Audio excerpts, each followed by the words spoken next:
Hi, ಇದು ನನ್ನ ಮಗಳದು dance programme vlog. Dance class ಹತ್ರ ಹೋಗಿ ಒಡವೆ ಬಟ್ಟೆ ಎಲ್ಲ ಬಾಡಿಗೆ ತೊಗೊಂಬಂದಿದ್ವಿ. ಎಲ್ಲ ಸೆಟ್ಲೈಟ್ ಮಾಡಿಸ್ಕೊಂಡು ಇಟ್ಕೊತಾ ಇದ್ದೀನಿ. ಮತ್ತು ಇವತ್ತು ಬೆಳಗ್ಗೆ ಟಿಫನ್ನಿಗೆ ಅವಲಕ್ಕಿ ಮಾಡೋಣ ಅಂತೆಲ್ಲ ಪ್ರಿಪೇರ್ ಮಾಡ್ತಾಯಿದ್ದೆ. ಯಾಕಂದರೆ ಇವತ್ತು ನನ್ನ ಮಕ್ಕಳನ್ನ ಸ್ಕೂಲಿಗೆ ಕಳಿಸ್ಲೇಬೇಕಿತ್ತು. ಯಾಕಂದರೆ ಅವ್ರಿಗೆ ಟೆಸ್ಟ್ ಇತ್ತು, ಅಬ್ಸೆಂಟ್ ಮಾಡಿಸೋಂಗಿರಲಿಲ್ಲ. ಹಾಗಾಗಿ ನನ್ನ ಮಗಳು ಫ್ರೆಂಡು ಕಮಲ ಹೂ ಕೊಟ್ಟಳು, ಹಾಗೆಯೇ ತೊಗೊಂಡು ಬಂದೆ. ಮತ್ತು ನನ್ನ ಮಕ್ಕಳು ಬರೋ ವರ್ಷದೊಳಗಡೆ ರೆಡಿ ಮಾಡೋಣ ನಾನು ರೆಡಿಯಾಗಿ ಅವ್ರಿಗೂ ಪ್ಯಾಕೆಲ್ಲ ಮಾಡಿದೆ. ಬಟ್ಟೆನೂ ಬಂದರು. ಈಗ ಕರ್ಕೊಂಡು ಹೋಗ್ತಾ ಇದ್ದೀನಿ.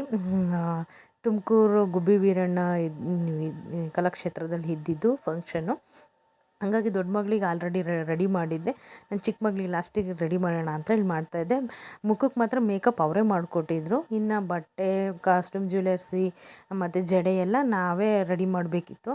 ಹಾಗಾಗಿ ಮೊದಲನೇ ಮಗಳಿಗೆಲ್ಲ ರೆಡಿ ಮಾಡಿ ಎರಡನೇ ಮಗಳಿಗೆ ರೆಡಿ ಮಾಡ್ತಾಯಿದ್ದೆ. ಹಾಗೆ ಒಂದು ಫೋಟೋ ಸೆಷನ್ ನಡೀತಾ ಇತ್ತು. ಜಾಸ್ತಿ ಸೆಲ್ಫಿ ತೊಗೊಳಕ್ಕಾಗಲಿಲ್ಲ. ಫೋಟೋಗ್ರಾಫರ್ ಕೈಲೇ ಒಂಚೂರು ಫೋಟೋ ಎಲ್ಲ ತೆಗೆಸ್ದೆ. ಮುದ್ದಾಗಿ ಕ್ಯೂಟಾಗಿ ಕಾಣಿಸ್ತಾ ಇದ್ಲು ನನ್ನ ಮಗಳು. ಇಬ್ಬರೂ ಕೂಡ ಆಲ್ರೆಡಿ ಪ್ರೋಗ್ರಾಮ್ ಸ್ಟಾರ್ಟ್ ಆಗಿದೆ ಈಗ. ಫಸ್ಟು ವೆಲ್ಕಮ್ ಡ್ಯಾನ್ಸ್ ಎಲ್ಲ ತುಂಬ ಚೆನ್ನಾಗಿ ಮಾಡಿದ್ರು. ತುಂಬ ನೀಟಾಗಿ ಬಂತು. ಎಲ್ಲ ಮಕ್ಕಳು ಕ್ಯೂಟಾಗಿ ಕಾಣಿಸ್ತಾಯಿದ್ರು.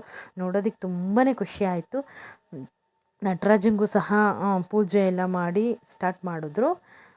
ಈಗ ನೋಡಿ ಮಕ್ಕಳು ಎಲ್ಲ ಡ್ಯಾನ್ಸ್ ಮಾಡ್ತಾಯಿದ್ದಾರೆ. ತುಂಬ ಚೆನ್ನಾಗಿ ಕಾಣಿಸ್ತಿದೆ. ನನ್ನ ಮಗಳದ್ದು ಫೋಟೋ ತೊಗೊಂಡಿರಲಿಲ್ಲ, ಮೊದಲನೇ ಮಗಳದ್ದು ಅಂತೇಳಿ ಹಂಗೆ ಒಂದು ಪಿಕ್ ತೊಗೊಂಡೆ. ಮತ್ತು ಕಾರ್ಯಕ್ರಮಕ್ಕೆ ಅತಿಥಿಗಳೆಲ್ಲ ಬಂದಿದ್ದರು. ಹಾಗೆ ಒಂದು ಸಂಜಯ್ ಸರ್ ಹತ್ರ ಒಂದು ಫೋಟೋ ತಗೊಂಡೆ ನನ್ನ ಮಗಳಿಗೆ. ಇದು ರಾಮಾಯಣದ್ದು ವೃತ್ತರೂಪಕ ಎಲ್ಲ ಮಾಡಿದರು. ತುಂಬ ಚೆನ್ನಾಗಿ ಬಂತು. ಕೆಲವೊಂದು ಪಿಕ್ ಅಷ್ಟೇ ಹಾಕಿದ್ದೀನಿ. Thank you so much.